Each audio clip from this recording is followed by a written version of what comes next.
Nombre, Mercè Gisbert Cervera, profesión, profesora de universidad.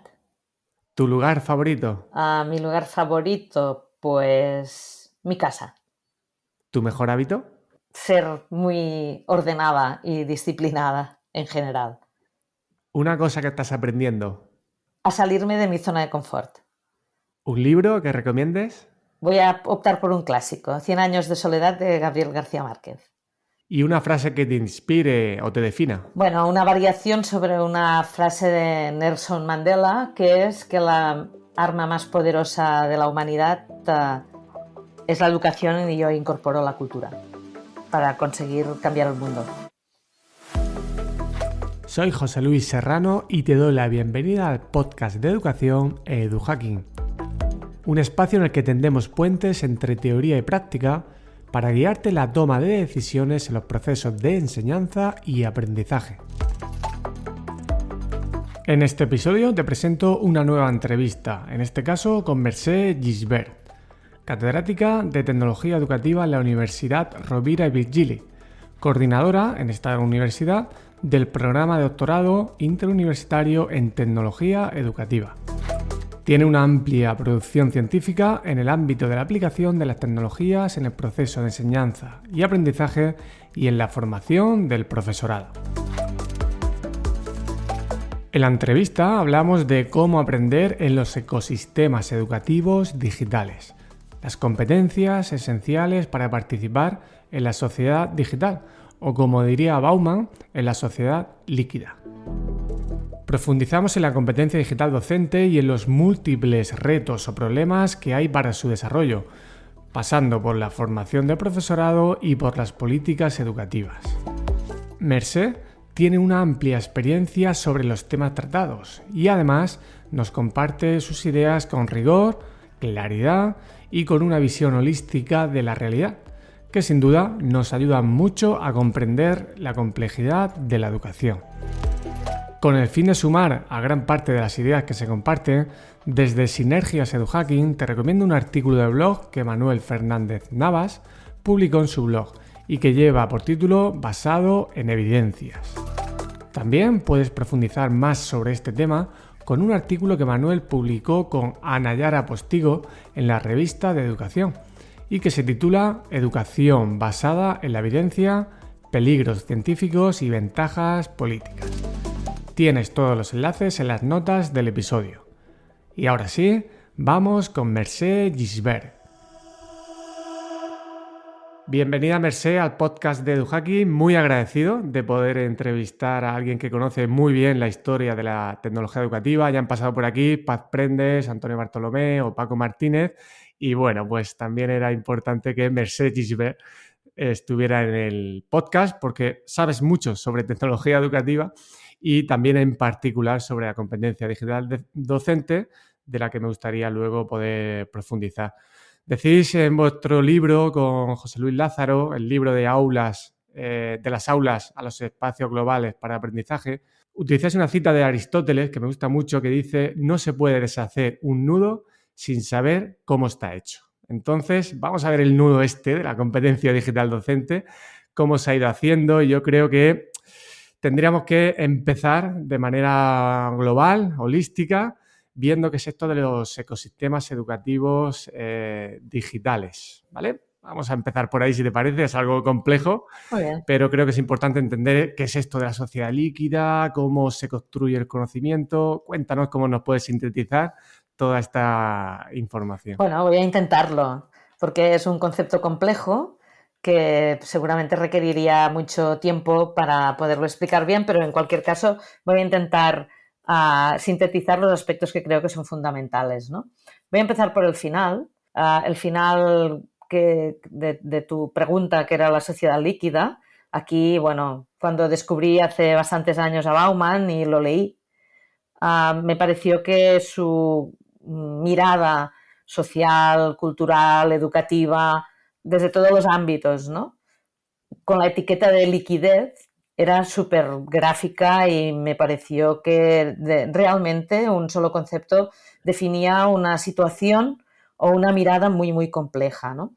Entonces, desde esta perspectiva del cambio continuo y permanente, de la necesidad de adaptación continua y permanente, necesitamos una base ordenada que nos permita hacer frente a esta mirada, digamos, en movimiento y a esta organización educativa que también me gusta decir que es borrosa, ¿no? Borrosa en el sentido que no podemos prever qué pasará en tiempo real, porque incluso en el mismo momento que estamos ejecutando una acción educativa tenemos tantos elementos del contexto que nos están variando, que es difícil saber qué vendrá a continuación. Y en este sentido, bueno, también ya hace 2 décadas, y cuando lo digo tengo un poco de vértigo, que Diana Wilkinson publicó un informe a petición, bueno, por encargo, digamos, en aquel momento de una incipiente empresa que tenía Bill Gates, para poder diseñar desde el punto de vista de la organización y la gestión qué sería un ecosistema digital. Decir que ahora mismo aquel esquema del 2000 aún no lo hemos integrado claramente en nuestros procesos de uso de la tecnología con una mirada global, ¿no? En definitiva, digamos que este ecosistema tenía 3 grandes ámbitos, bueno, vamos a decir 4. Uno que tenía claramente que ver con la gestión y con el acceso a los recursos y a la propia organización. Otro que tenía que ver, obviamente, con el proceso de enseñanza-aprendizaje. Y aquí sí que realmente se han ido generando muchas herramientas que permiten, digamos, monitorizar o promover las diferentes acciones educativas en diferentes contextos. Otra parte que tenía que ver con los contenidos. Aquí sí que, desde el punto de vista educativo, aún nos queda muchísimo por recorrer, porque tenía que ver fundamentalmente con cómo organizamos y etiquetamos la información para poder garantizar que es reusable y que se reutiliza con unos criterios determinados. Y después hay toda otra parte que tiene que ver con todos los motores de búsqueda y todas las herramientas que te permiten saber exactamente qué hay dentro del ecosistema, ¿no? Obviamente este esquema evoluciona con el tiempo y con el tiempo tienes que incorporar cosas que tienen que ver con la realidad virtual, cosas que tienen que ver con las simulaciones, cosas que tienen que ver con aplicaciones tecnológicas que hace 20 años no existían, aunque ahora no nos lo parezca, ¿no? Y entonces yo creo que la ventaja de tener esta mirada ecosistémica es que tú, cuando decides utilizar la tecnología, no lo haces de manera arbitraria y no lo haces en un momento determinado, sino que lo haces con una visión como mínimo a medio plazo y con una visión general de un proceso educativo con esta mirada, no sé si exactamente 360, pero sí una mirada holística desde diferentes perspectivas y puntos de vista. Y esto deberíamos de hacerlo siempre después de haber decidido cuál es nuestro objetivo respecto a la tecnología, porque yo sí, quizás soy demasiado pesada en esto, pero no puedo obviar decirlo de nuevo, que lo primero y fundamental es saber cuál es nuestro objetivo educativo. Si somos una institución tendremos un objetivo macro. Si somos un coordinador de titulación, por ejemplo, o de curso, tendremos un objetivo meso, y si somos un profesor de aula, tendremos un objetivo micro, ¿no? Pero en cualquier caso, lo fundamental y lo principal es saber cuál es el objetivo que queremos alcanzar desde el punto de vista tecnológico en un contexto educativo. Cuando esto lo tenemos claro, diseñar este ecosistema tendría que ser relativamente fácil, porque lo que sobran son herramientas y aplicaciones que nos pueden permitir dotar de contenido, en sentido organizativo y de gestión, este ecosistema. Pero normalmente aún estamos haciendo lo contrario. No sé, pongo por ejemplo que ahora la Generalitat de Cataluña, quizá otras comunidades autónomas también, tienen una convocatoria extraordinaria con fondos Next Generation para promover el desarrollo de la competencia digital en los centros educativos. Se van a gastar en la convocatoria 200 millones de euros, solo. De los 200 millones nos volvemos a gastar 80% de esta cantidad en cacharrería, perdonad la expresión. Quiere decir que vamos a comprar 15.000 pantallas interactivas y no sé cuántos robots para promover el pensamiento computacional. Por otro lado, hay toda una parte que tiene más que ver con la formación y el desarrollo de la competencia digital, que es el otro 20%, otra oportunidad fantástica y maravillosa perdida de invertir muchísimo más en el profesorado y en ayudarlo a que desarrollen en un nivel más elevado la competencia digital.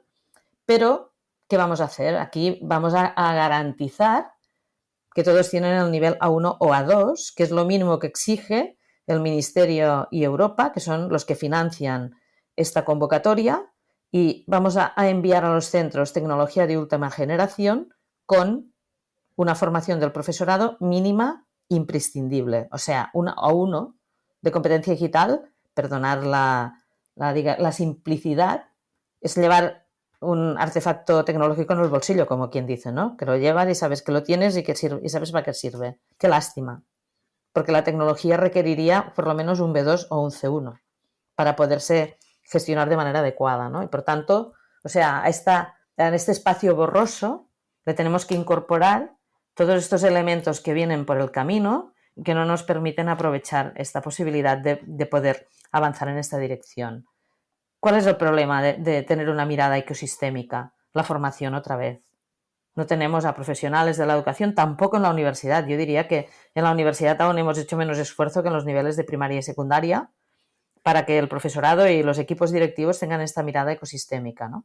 Obviamente la universidad tiene equipos técnicos que a lo mejor pueden suplir esto, pero no siempre, ¿vale? Porque sí, los equipos técnicos son tecnológicos en la universidad y tienen la mirada, sí, de organización y gestión, pero no de los 3 niveles a los que hacía referencia al principio, ¿no? Tienen la visión macro, punto. Después, el profesor tiene que utilizar las herramientas que tiene disponibles, no las que necesitaría a lo mejor, ¿no? Entonces, para terminar esta respuesta a la pregunta primera que me hacías, decir que aparte de la mirada esta global, necesitamos tener en cuenta todos los actores que van a intervenir en este proceso, ¿no? Desde el punto de vista de la universidad, digamos que la sociedad y la familia tienen menos que decir, pero en los otros niveles educativos, por supuesto, que no solo esta mirada ecosistémica tiene que ver con el centro educativo y con la formación formal, sino con todo lo que ocurre con estos estudiantes fuera de la escuela o del instituto, pero que de alguna manera esto que ocurre también impacta en el proceso de aprendizaje de los alumnos y no podemos no considerarlo, ¿no?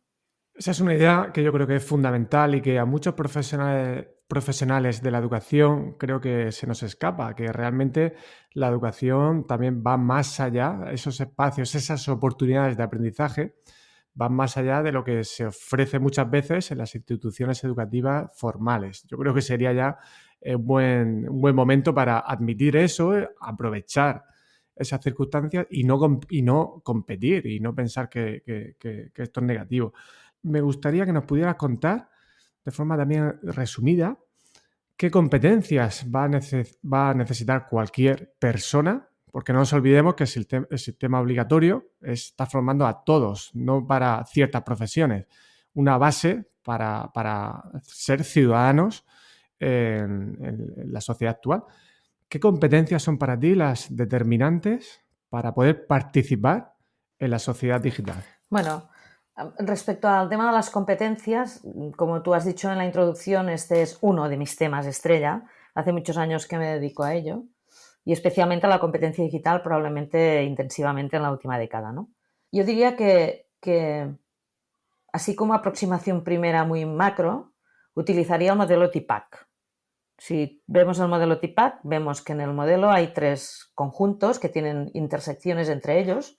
Yo siempre me gusta utilizar una diapositiva donde pongo un punto rojo en la intersección con los 3 elementos, que son el tecnológico, el pedagógico y el curricular o el de contenido. Y, por supuesto, no entiendo un profesor sin que tenga un conocimiento, digamos, elevado del contenido que tiene que explicar o que exponer en su tarea docente. Esta es una discusión que ya sabes que se ha tenido desde siempre, que es un tema recurrente, sobre si formamos bien a los maestros o no, sobre si los maestros saben mucho o saben poco del contenido que tienen que exponer. Aquí no voy a entrar en eso porque si no nos llevaría mucho tiempo, ¿no? Dedicamos poco tiempo a la parte pedagógica. Por supuesto que le dedicamos menos de lo que deberíamos, ¿no? Porque en definitiva esta será la clave de que el profesor se desenvuelva de forma adecuada en una situación de enseñanza-aprendizaje. Y dedicamos también poco tiempo a su formación desde el punto de vista del desarrollo profesional, que es el que impulsa su mejora como persona que trabaja en un ámbito concreto, laboral, que en este caso es la educación y la docencia. Y en determinados momentos dedicamos demasiada atención al subconjunto tecnológico. Entre otras cosas porque he llegado a la conclusión de que nos va bien darle la culpa a la tecnología. No atienden los estudiantes por culpa de los móviles. Los estudiantes tienen problemas de, yo qué sé, de hiperactividad por la adicción o de concentración, por culpa de las horas de pantalla. Tienen problemas de adicción por culpa de la tecnología otra vez. O sea, es una forma de decir, no es mi responsabilidad, la responsabilidad es de la tecnología, pero eso hace que no desarrollemos estrategias profesionales, nosotros como docentes, para contrarrestar todo eso. No digo que sea fácil, tampoco digo que siempre sea posible, pero deberíamos de poder hacer alguna cosa, ¿no? No sé, pongo un ejemplo. Ayer tenía una tutoría con una estudiante de trabajo y final de máster que me decía que está haciendo las prácticas en un cole y tiene un alumno de 6 años con adicción a las pantallas. 6 años. ¿Vale? Bien. Pues yo le dije, tendrás que hacer un plan personalizado para este alumno porque tú pretendes utilizar las tablets y la pizarra digital interactiva y si realmente él tiene un problema de adicción, tendrás que tenerlo en cuenta porque tendrás que contrarrestar de alguna manera su necesidad de estar delante de la pantalla siempre y tendrás que sustituir una parte de pantalla por otras cosas pensando en él, porque tiene que acostumbrarse a utilizar otro tipo de recursos. Es un ejemplo simple, ¿no? Pero eso es algo que hemos de tener en cuenta. En este sentido, yo creo que cuando se habla de competencia digital, no nosotros, nosotros desde el principio hemos tenido clarísimo que hay una parte, digamos, instrumental de la competencia digital y hay otra parte metodológica. Y nosotros nos hemos centrado mucho más en la parte metodológica que no en la instrumental. Y en este sentido, creo que por aquí debemos de seguir. Aunque las administraciones de repente ya se han olvidado de la metodológica y lo otro es más fácilmente cuantificable y podemos decir que no sé cuántos miles han hecho no sé cuántas cientos de cosas, ¿no? Pero digamos que nos interesa menos eso, nos interesa que el profesional esté bien desarrollado desde el punto de vista de sus competencias y profesionalmente. Y por último, hace ya un tiempo que hemos incorporado en este perfil del profesor una serie de competencias transversales que casi nunca se trabajan en el profesor ni se piensan, ¿no? Por ejemplo, el profesor, por supuesto que tiene que ser creativo, por supuesto que tiene que tener una vertiente artística en el sentido más amplio del tema, de intentar construir una realidad que sea atractiva para los demás. Tiene que ser capaz de liderar, aunque sea una microacción dentro de su aula. Tiene que ser capaz de comunicarse y colaborar con los demás. Bueno, estas cosas de las que hemos hablado para los trabajadores del siglo XXI desde hace muchos años, y es como si los profesores no fueran trabajadores del siglo XXI. Y entonces creo que deberíamos prestar bastante atención a esta parte transversal que Kouros en el 2006, si creo recordar, ya como que, digamos, medio perfiló y que a partir de su trabajo, que después ha publicado un par o tres de cosas más, ahora hace quizá 5 o 6 años que no ha publicado nada sobre eso, pero sobre el trabajo de Kouros diseñamos también lo que nosotros creíamos que eran toda esta parte de competencias transversales y cuando hablamos de profesores digitales hablamos de este profesor que tiene esta triple mirada que es hábil utilizando la tecnología y que es capaz de desarrollar también todas estas competencias transversales, igual que cualquier otro profesional del siglo XXI.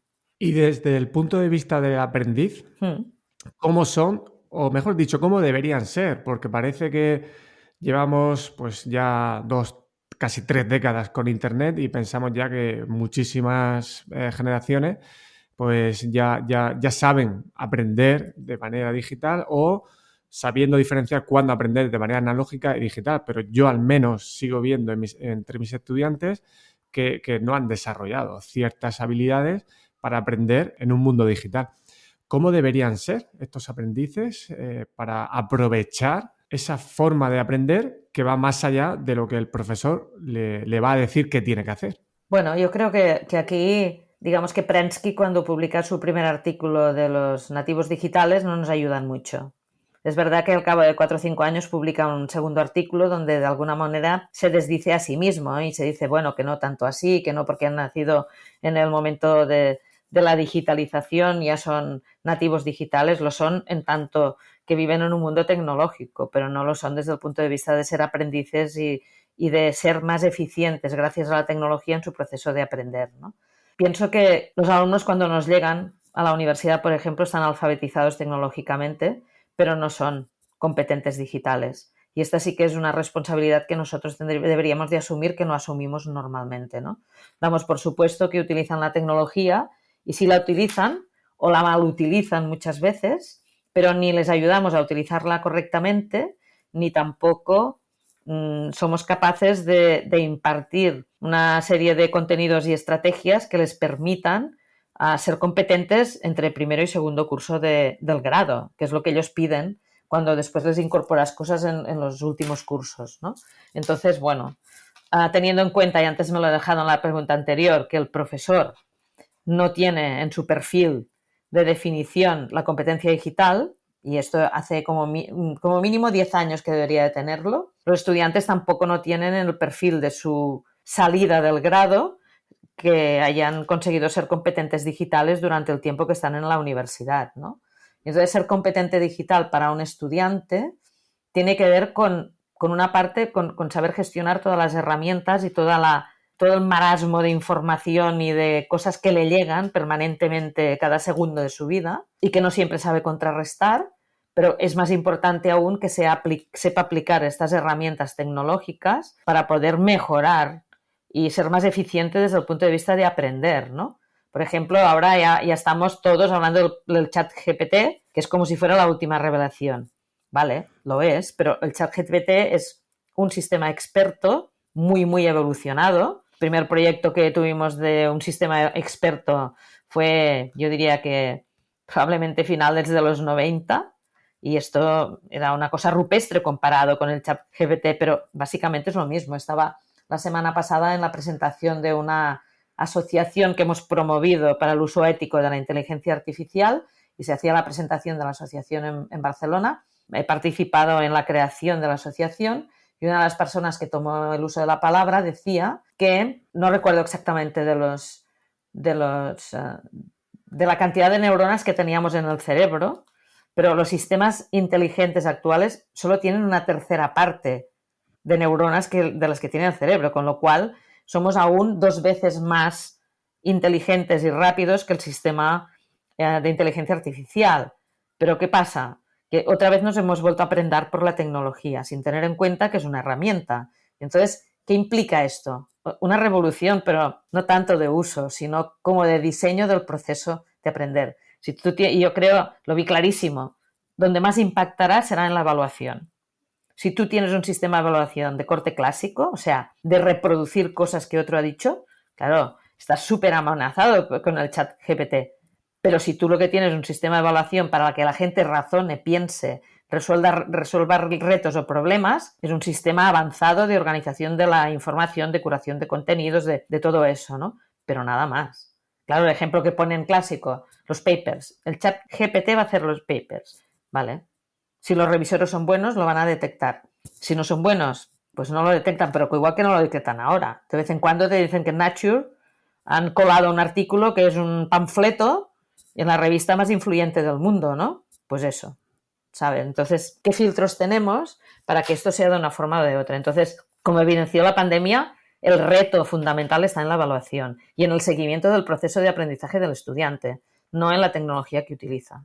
Porque, de hecho, yo diría que en la universidad aún un porcentaje muy grande de profesores casi no utilizan la tecnología para nada. Todo el mundo estamos, digamos, obligados a utilizar el campus virtual, por lo menos en nuestra universidad, y básicamente se utiliza de repositorio, punto.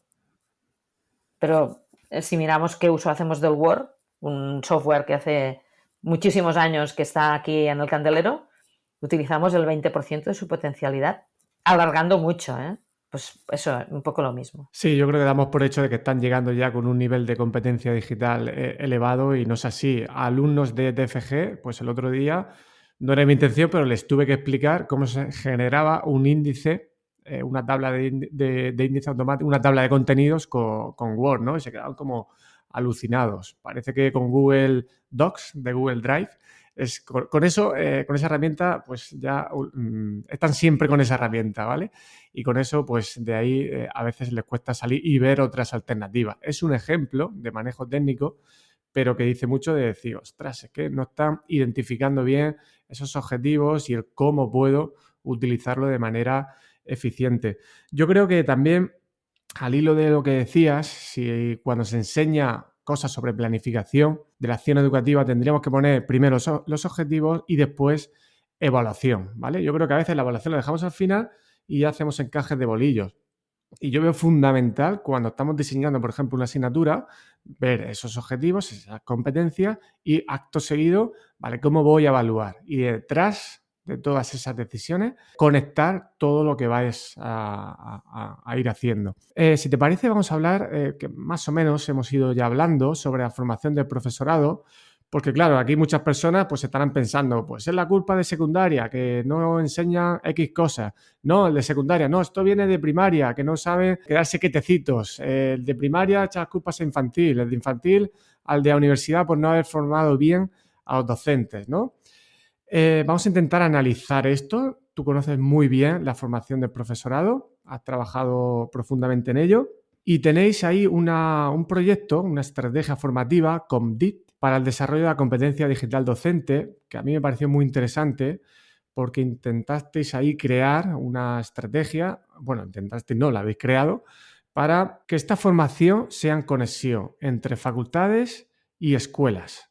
Cuéntanos por qué se hizo ese proyecto y a qué conclusión llegasteis y sobre todo que han pasado unos años, ¿cómo veis ese estado? Bueno, en realidad Comdit, como tú dices, empezó siendo una herramienta de evaluación autopercibida de la competencia digital docente y ha dado mucho juego, digamos, a lo largo de, o sea, creo que la primera aproximación, mira, ligando un poco con lo que comentabas antes de la evaluación, lo primero que hicimos sobre eso fue la rúbrica.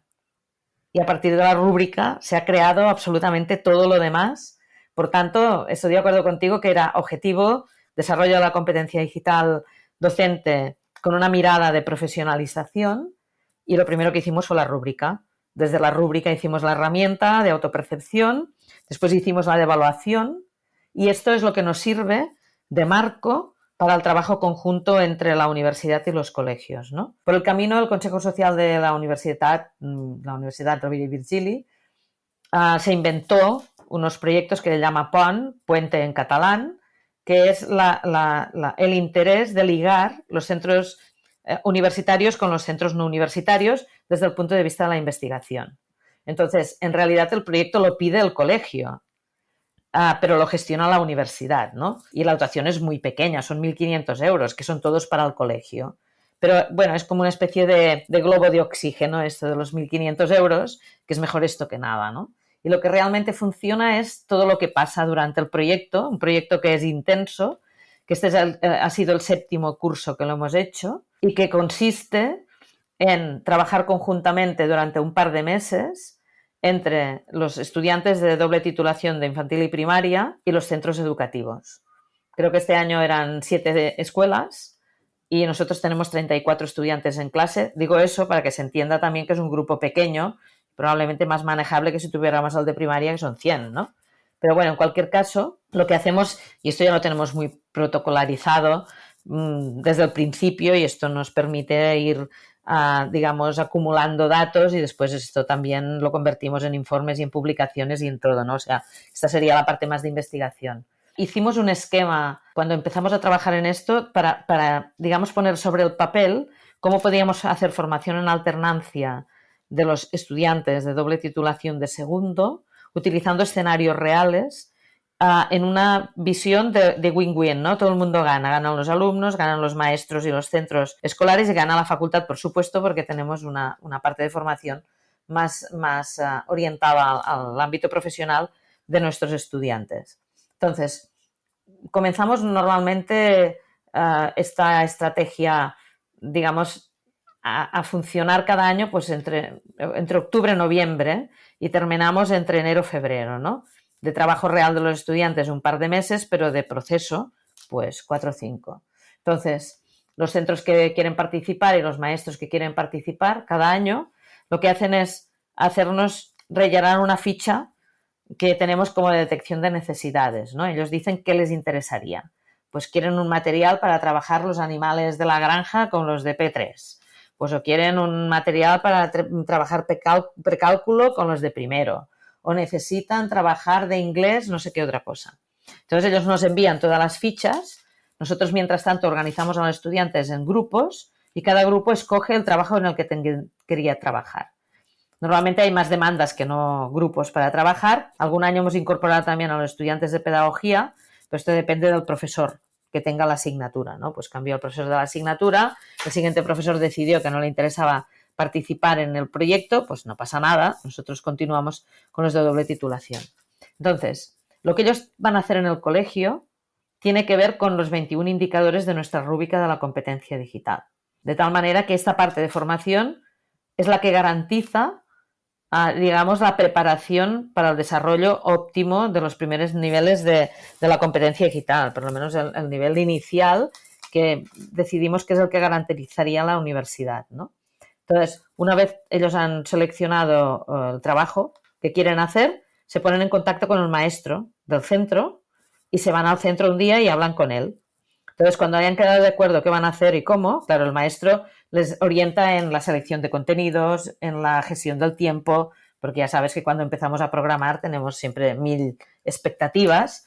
Bueno, cuando lo explicamos, triunfa siempre este proyecto, quizás el que me han hecho explicar más veces en más sitios, pero bueno, no sé, la facultad tampoco no tiene interés excesivo en eso. Ahora nos hemos presentado al premio de calidad docente del Consejo Social con este proyecto, que hace muchos años que quería, y este año finalmente me puse allí manos a la obra a hacer la memoria para poderme presentar al premio. No sé si nos lo darán. Si nos dan el premio de la universidad, entonces nos proponen para el premio de la excelencia docente de la Generalitat de Cataluña, que lo he tenido 2 veces, pues ahora lo tendría una tercera vez. Cumple absolutamente todos los requisitos para que nos den el premio del Consejo Social y que nos propongan al de la Generalitat y también nos den el otro, ¿no? Bueno, pues esta es una satisfacción que tienes, que está bien, ¿eh? Que tampoco no lo hacemos porque busquemos una satisfacción, sencillamente porque, bueno, pensamos que tenemos que hacerlo, se lo debemos a los estudiantes. En lugar de estar todo el día escribiendo artículos sobre lo malos, malísimos que son los estudiantes, pues vamos a promover que sean lo mejor posible, es nuestra responsabilidad. Y estos premios luego ayudan mucho a la visibilidad. Entonces yo creo que aunque sea por ese motivo, sí, sí, sí. Aunque a uno hay gente que a lo mejor no le gustan incluso que participan en premios porque no quieren que su experiencia se contamine, entre comillas, pero creo que hay que quitarse esa tontería también. No, claro, no, por supuesto. Es un acto muy potente de divulgación y sabemos que nos falta mucha divulgación Sí, claro. Sí, para sí. lo que hacemos a nivel de investigación o a nivel de con la sociedad y que las administraciones puedan conocer que se hace, porque yo creo que muchas veces no lo hacen con mala intención, es que creo que la gente que está ocupando ciertas posiciones es que desconoce las cosas que se están haciendo. Sí, sí, totalmente. Totalmente, totalmente. Sí, sí. A nivel de competencia, a nivel de formación inicial del profesorado, puede haber muchos maestros de primaria, infantil, secundaria que nos estén escuchando y pueden pensar, no, es que la universidad no se forma correctamente a los docentes en la competencia digital y luego nos tenemos que buscar la vida, luego no tenemos tiempo, pero yo creo que muchas veces también desconoce el poco tiempo que se destina en la mayoría de las facultades de educación de España, por no decir todas, en el desarrollo de la competencia digital docente, ya sea con asignaturas específicas de tecnología educativa o ya sea de manera transversal, que yo dudo mucho que de manera transversal en una titulación de la Facultad de Educación se esté desarrollando correctamente. Es una autocrítica, pero también una autocrítica al sistema, no como docente. Es decir, yo en 3-4 meses no puedo hacer muchos milagros con esto. Siempre cuando leo revisión sistemáticas o estudios nuevos sobre competencia digital docente, siempre suele aparecer el problema de la formación del profesorado. Si tú tuvieras la posibilidad, y sé que has estado cerca, de poder cambiar algún aspecto concreto en la formación para el desarrollo de la competencia digital docente, ¿por dónde entrarías?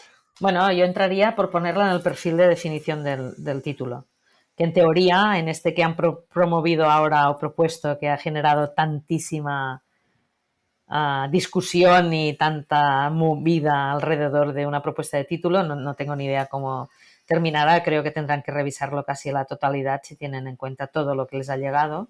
Ahora sí lo han incorporado en el perfil del maestro y hemos recuperado, es que claro, es muy curioso que en el plan de estudios anterior a Bolonia había 12 créditos de nuevas tecnologías aplicadas a la educación, era una troncal para todo el mundo y esto desapareció. O sea, actualizamos el título y eliminamos esto. En nuestra universidad en concreto No tenemos ninguna asignatura de tecnología. Tenemos habilidades comunicativas básicas en primero, que se hace alguna cosa, pero muy de pasada. Y son los de doble titulación los que realmente tienen esto incorporado en su asignatura, en la de organización del espacio escolar, recursos y habilidades docentes, porque con la excusa de las habilidades docentes lo hemos colado allí dentro. Pero infantil y primaria no lo tienen. Y entonces ya creo que este será el 4.º año, que pasamos la prueba de evaluación de la competencia digital a final de curso de los de segundo y a final de carrera de las otras especialidades, y es evidente. Los de segundo que tienen formación, casi el 90% pasa la prueba de certificación.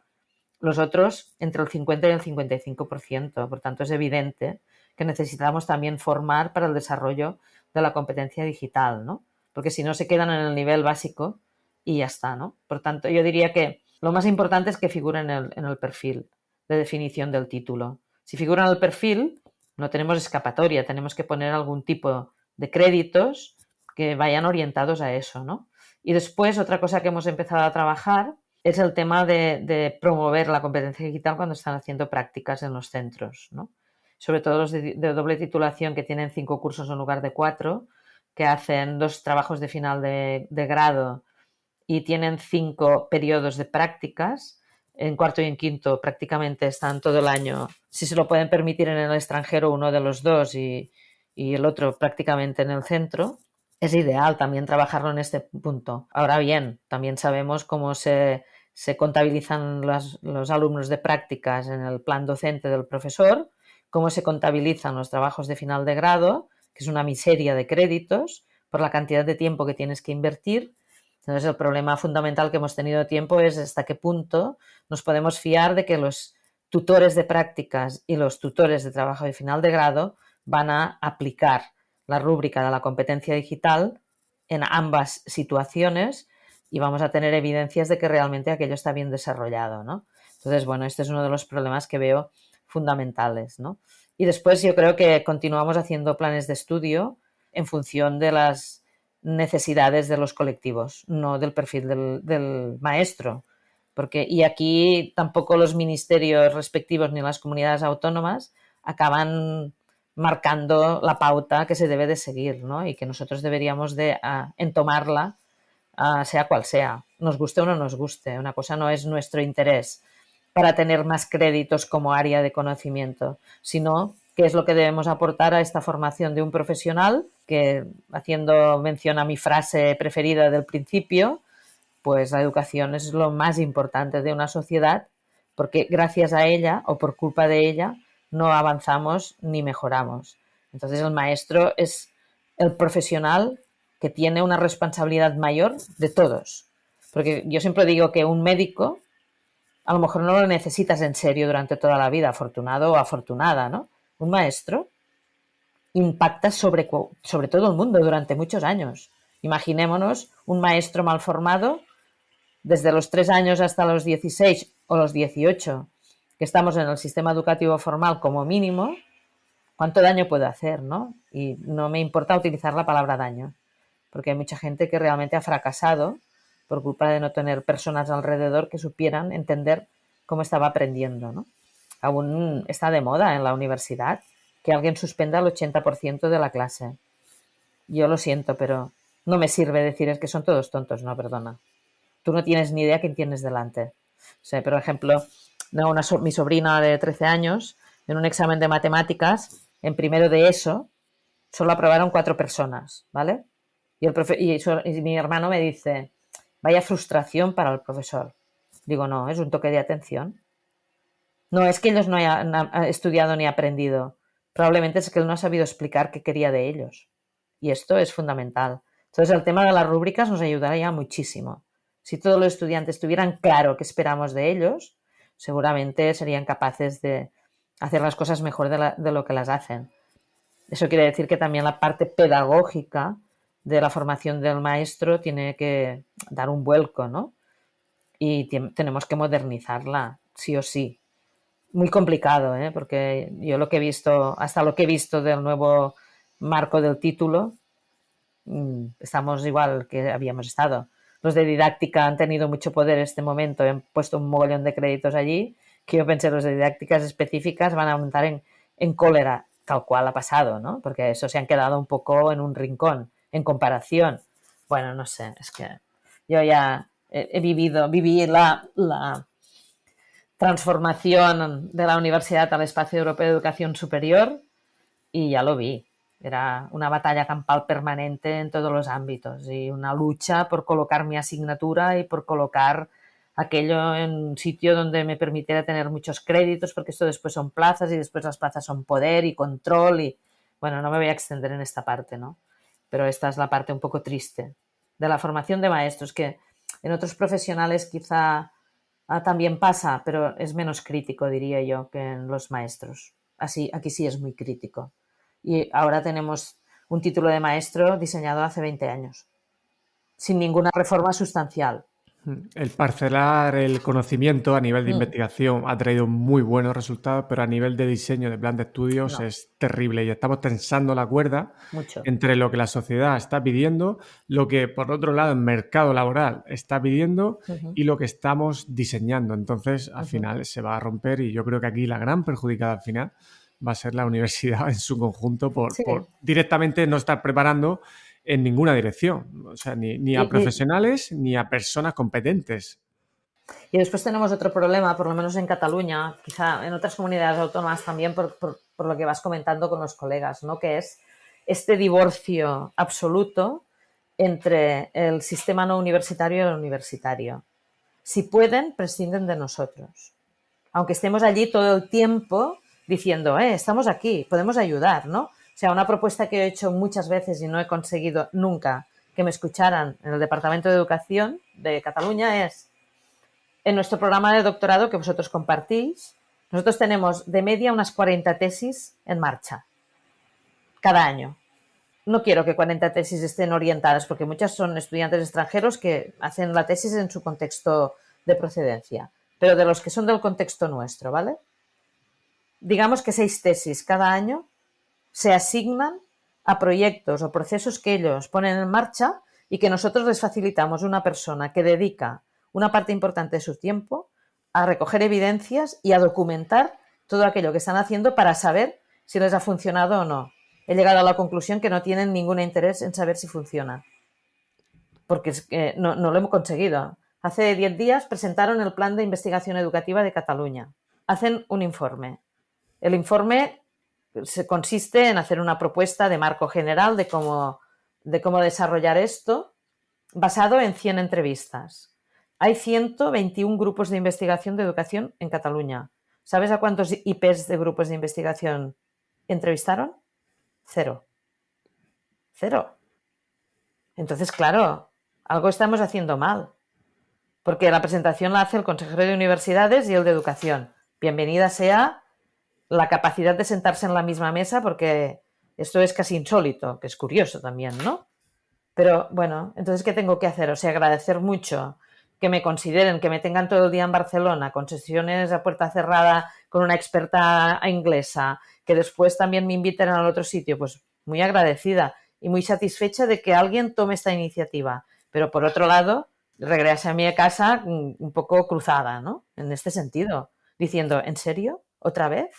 Claro, le encargan el informe a una socióloga, todo mi respeto, y politóloga, todo mi respeto. Pero hombre, si estamos hablando de un plan de investigación educativa donde tú pretendes que se incida básicamente en primaria y secundaria, que es tu responsabilidad, no sé, habla con los que investigamos sobre eso, que además nos conoces a todos personalmente.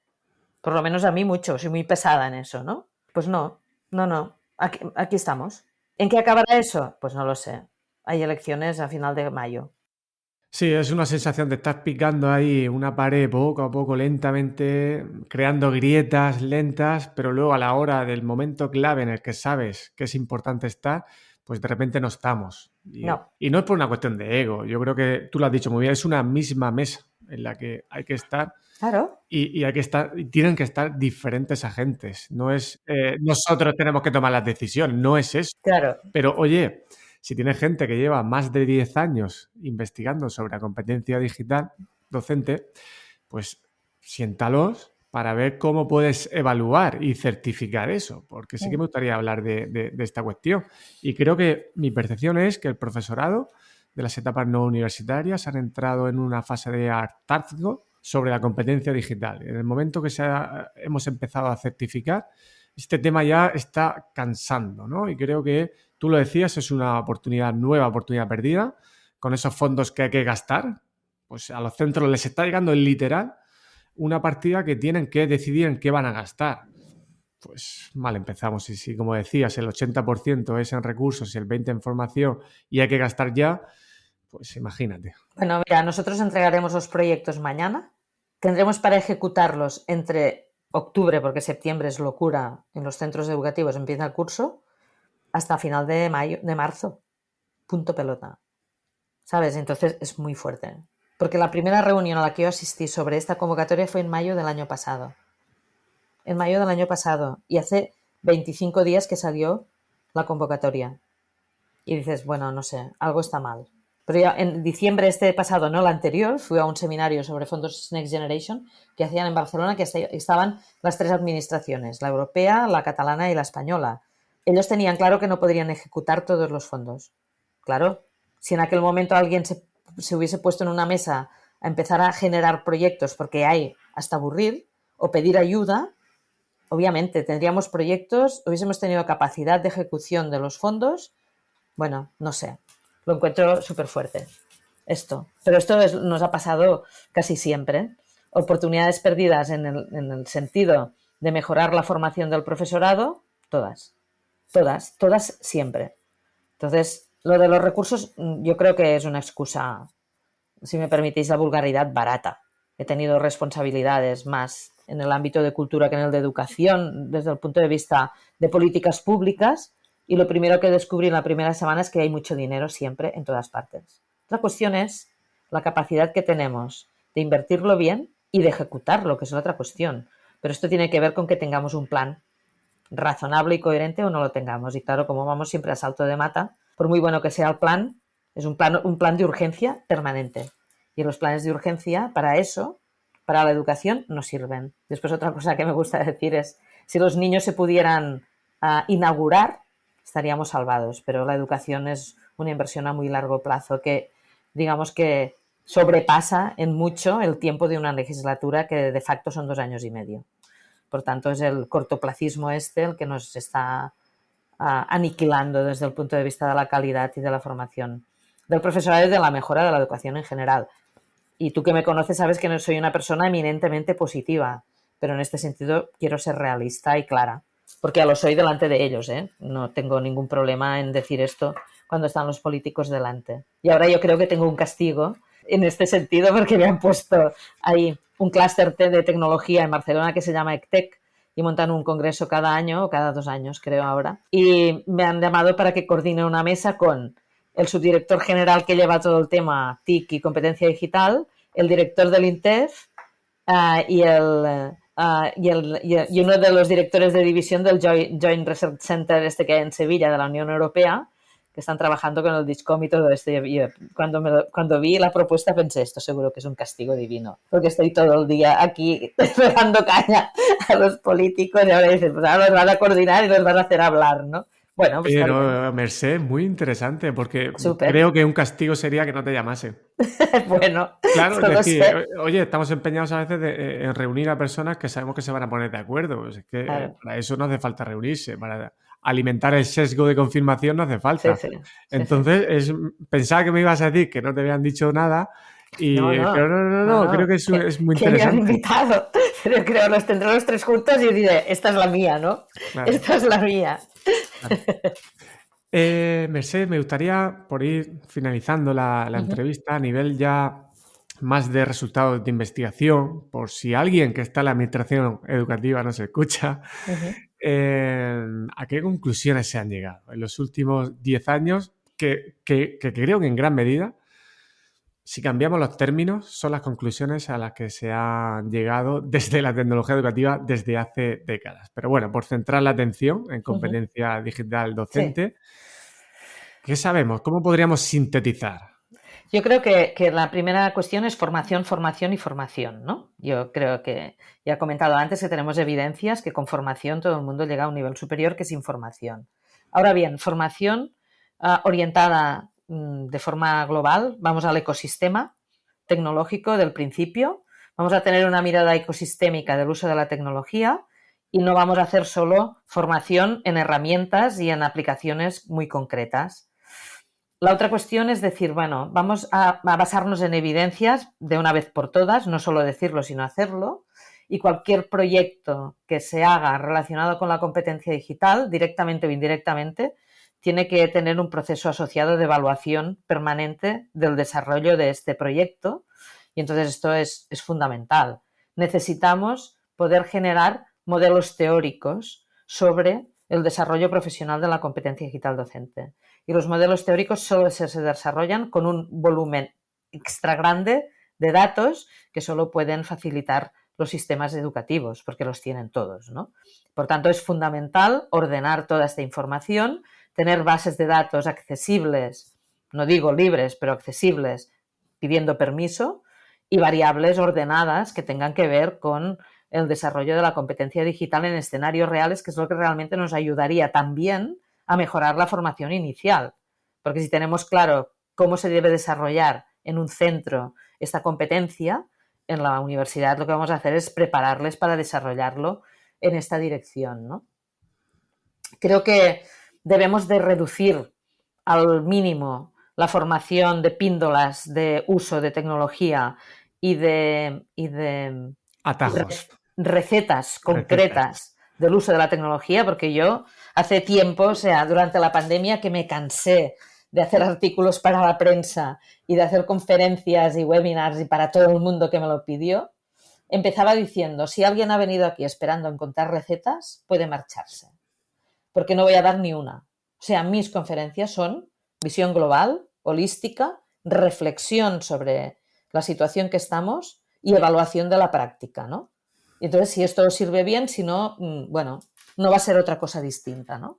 Siempre te acaban preguntando qué herramientas recomendarías para hacer no sé qué. Bueno, pues bien, si me hacen la pregunta lo digo, pero más allá de utilizar 4 gráficos con algunos ejemplos de herramientas, nada más. Pero más tipología de herramientas que no herramientas en sí, ¿no? Entonces yo creo que nos falta mucho esta formación global de la competencia digital. Nosotros hemos, aparte de las dimensiones, que son más o menos las mismas que todos los marcos y modelos que llevamos analizando desde el año 2000, y que tenemos un informe sobre ello actualizado a 2022, final de año, primeros principios del 23. Lo que hemos visto es que bueno, hay un ámbito de planificación, hay otro ámbito más como de recursos, hay otro más que tiene que ver con desarrollo de las actividades en el aula y después hay otro de ética y desarrollo profesional. Y creo que en las revisiones que estamos haciendo ahora, ya hace tiempo que lo decimos, nos falta una nueva dimensión que tiene que ver con la investigación y la innovación, cosa que si no la incorporamos, difícilmente conseguiremos que estos profesores tengan, digamos, la capacidad de recoger evidencias en tiempo real y después sacarles un partido, ¿no?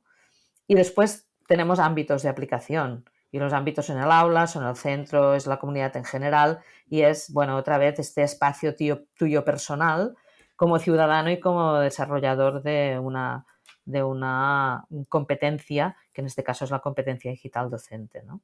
Entonces, bueno, básicamente sería estos ámbitos de formación y estas dimensiones que, bueno, que ahora tendremos que revisar porque todo el mundo está encantado con el DIGCOM, que me parece perfecto, pero ellos nunca han dicho que sea de obligado cumplimiento, es un marco general que tú deberías de adaptar siempre a tu realidad, ¿no? Y es lo que hicimos nosotros cuando diseñamos la primera herramienta.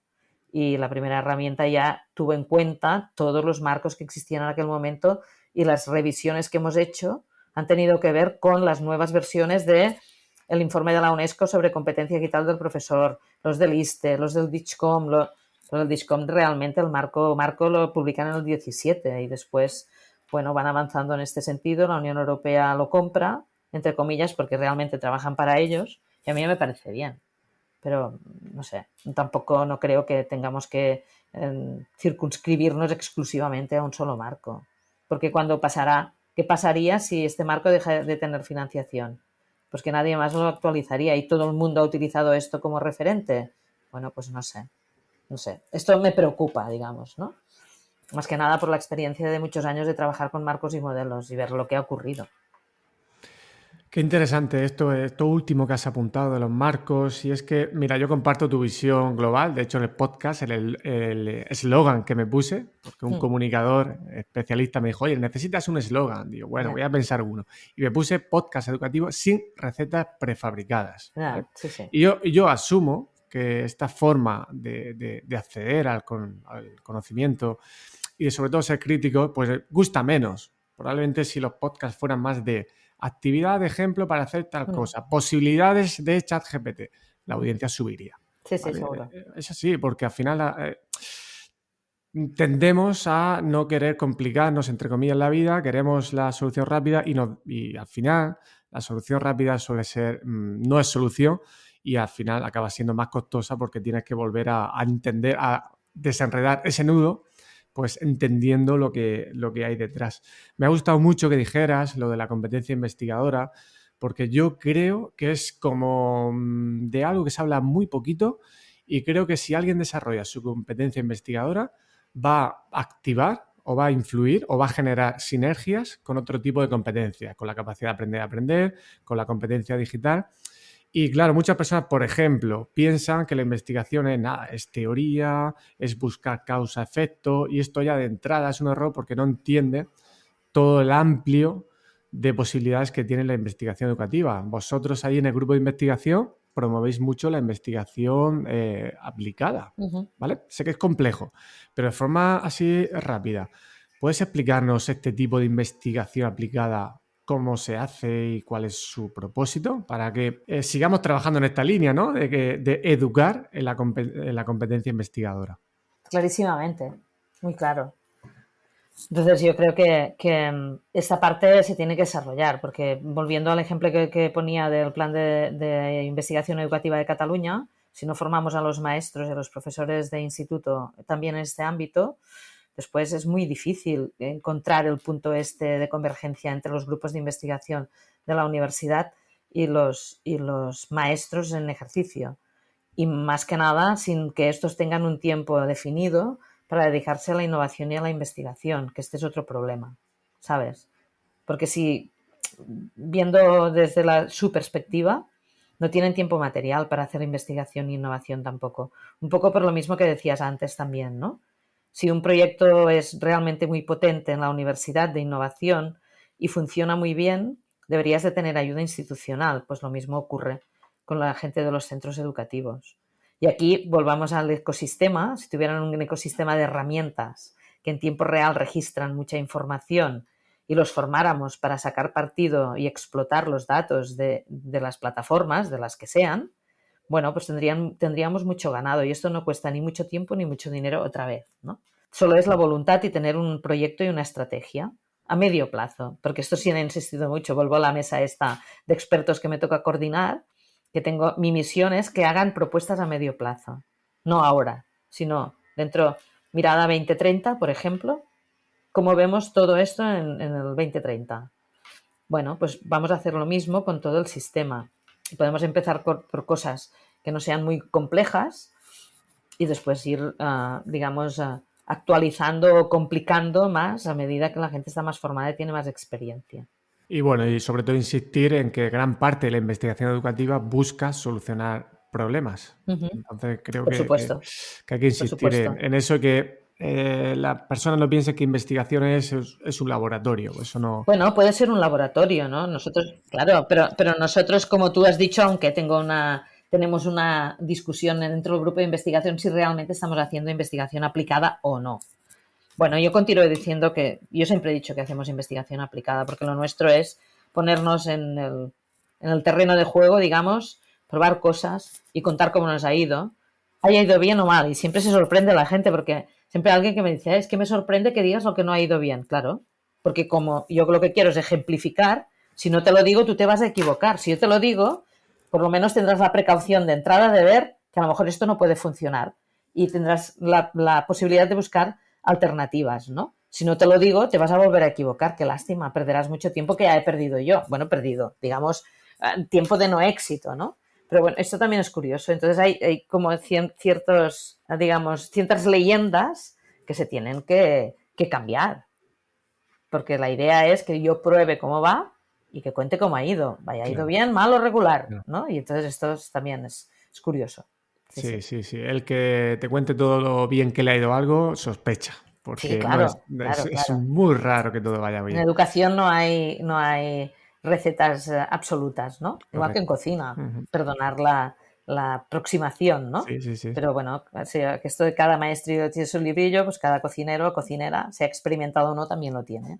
Y ahí el toque personal, afortunadamente lo hay, bueno, pues eso. Sí. Lo decías antes, una parte fundamental es evaluar los programas y las cosas que hacemos para ver si están consiguiendo qué cosas y qué cosas están dejando sin hacer. Muy bien, Mercè, para finalizar, ¿cuál sería el mensaje central que lanzarías a la audiencia de todo lo que hemos comentado? Bueno, yo diría, en primer lugar, mirada holística, visión global, a 3 niveles, macro, meso y micro, como decía al principio. Segundo mensaje, desde el punto de vista del profesorado, formación y formación, orientada al ámbito metodológico más que al tecnológico. Y en tercer lugar, lo más importante es tener claro el objetivo que queremos conseguir desde el punto de vista educativo, y después ya elegiremos la mejor herramienta para hacerlo posible. Si hacemos lo contrario, nos vamos a equivocar. Y, por tanto, para no equivocarnos, nuestro objetivo último es que el proceso de enseñanza-aprendizaje sea más eficiente, que la educación que consigamos sea de mayor calidad y que los estudiantes a los que nos debemos aprendan más y mejor. Pues todo lo que yo pueda decir ahora va a sobrar porque es un excelente resumen. Te agradezco mucho la entrevista, te agradezco que, como siempre, seas clara, directa y manteniendo siempre el rigor. Y bueno, pues si tienes que meterte en jardines, te metes, siempre, pero manteniendo pues esa visión de buscar esa verdad, entre comillas, con rigor. Muchísimas gracias, Mercè. Gracias a ti. Un placer. Si quieres ayudarme a que el podcast llegue a más personas, te animo a que te suscribas gratis desde tu plataforma de podcast favorita y lo recomiendes a tus amigos, amigas y colegas de profesión. Puedes seguir las novedades de EduJaquín desde la newsletter o el canal de Telegram. Tienes todos los enlaces en las notas del episodio. Cuídate mucho y hasta la próxima.